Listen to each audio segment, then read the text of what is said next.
സഹോദരെ നമസ്കാരം. Match 56 GT vs SRH. SRHന്റെ second innings കഴിഞ്ഞിരിക്കുകയാണ്. 169 റൺസ് വിജയ ലക്ഷ്യമിട്ട ടീം 86 ഓൾ ഔട്ട് 14.5 ഓവറിൽ. നേരത്തെ ഞാൻ തിരിച്ചറിച്ചിരിക്കുന്നു. അതായത് GT ആണ് പിടിച്ചോണ്ട് വരാൻ പറഞ്ഞാൽ കൊന്നോണ്ട് പറഞ്ഞ ടീം.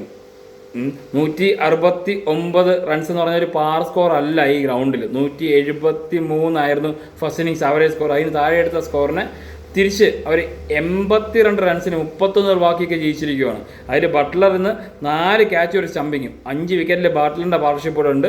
സിറാജ് 11 റൺസിന് 1 വിക്കറ്റ് 3 ഓവറിൽ, അതിൽ ഓൾറെഡി 13 ഡോട്ട് ബോൾ. റബാഡ 28 റൺസിന് 3 വിക്കറ്റ് 4 ഓവറിൽ, റബാഡയും 13 ഡോട്ട് ബോൾ ഉണ്ട്.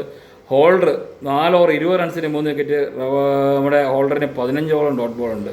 Prasidh Krishna 23 runs 2 wicket 3 ഓവറിലും. റാഷിദ് ഖാൻ ഒരു ഓവർ തികച്ചറിയാതെ 1 വിക്കറ്റ് 3 റൺസിന്. ഓക്കെ, ഇന്ന് എന്താ പറയുക, ഹെഡ് ആദ്യമേ പോയി. അവരുടെ ടോപ്പ് 3 അത് കഴിഞ്ഞ ക്ലാസൻ, ഇതാണ് അവരുടെ ഒരു സിനാരിയോ. അതിൽ ആദ്യമേ പോയി. അഭിഷേക് 6 റൺസ് മാത്രമേ എടുത്തിട്ടുള്ളൂ. ഒരു 6 അടിച്ചായിരുന്നു റബാഡെ. അത് കഴിഞ്ഞ് ബൗൾഡായി 4 ബോളിൽ 6 റൺസ്. ക്ലാസൻ 16 ബോളിൽ 14 റൺസ് 2 ബോളിൽ. തോപ്പിച്ചതാണോ അല്ലേ എന്നുള്ളതല്ല, സ്മാരൻ പവർ പ്ലേ കളിച്ചപ്പോൾ 15 ബോളിൽ 9 റൺ എടുത്തുള്ളൂ, ഒരേ ഒരു 4. പവർ പ്ലേക്കകത്താണ് ഈ 15 ബോൾ കളിച്ചതെന്ന് ഓർക്കണം. അതൊരു തോൽവിക്ക് കാരണമാണോ എന്ന് പറയാൻ പറ്റത്തില്ല, കാരണം വേറെ ആരും കളിച്ചിട്ടില്ല. എങ്കിലും ഈ 15 ബോളിൽ സ്മാരൻ കുറച്ച് റൺ എടുത്തിനും ചിലപ്പോൾ കളി ഒന്ന് മാറിയായിരിക്കാം. സലിൽ അവരുടെ 13 ball 14 runs 3 4. Cummings as A captain 9 ball 19 runs 1 4 2 6 അടിച്ചിട്ടുണ്ടായിരുന്നു.